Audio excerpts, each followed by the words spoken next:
In the game of Team Fortress, there are 9 distinct classes.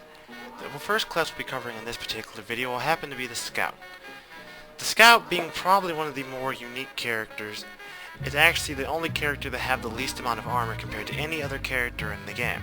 The Scout's equipped with 4 weapons: the crowbar, a single-barrel shotgun, the nail gun, and his trusty launch pad, which he can use to send himself propelling through the air at almost Mach speeds.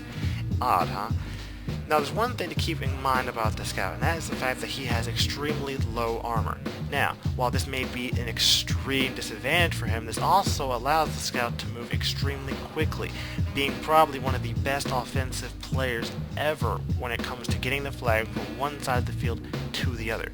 The Scout is also equipped with a very special kind of grenade known as concussion grenades, or conk grenades for short.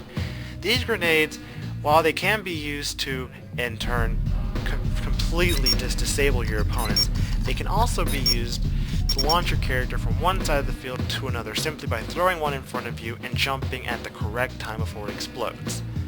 Now, this is probably one of the more important aspects of the game, seeing as how if you're able to master this one particular thing, you pretty much can master just about anything in the game.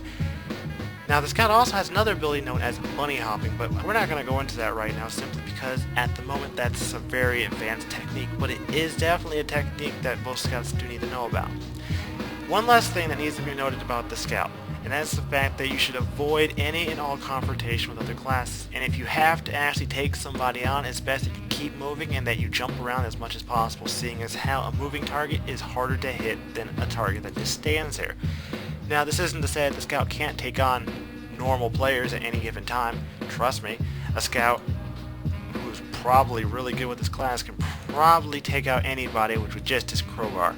And if you don't believe me, feel free to log on and check it out for yourself. But that's all that needs to be said about the Scout for now. If you've enjoyed this video and if you've enjoyed what you've seen, feel free to rate, comment, and or favorite. Or if you want to keep up with our newer work that we'll be releasing, feel free to press the little yellow button on the description box. Until then, I'm Mike, this is Fortress Games, and we hope to see you soon.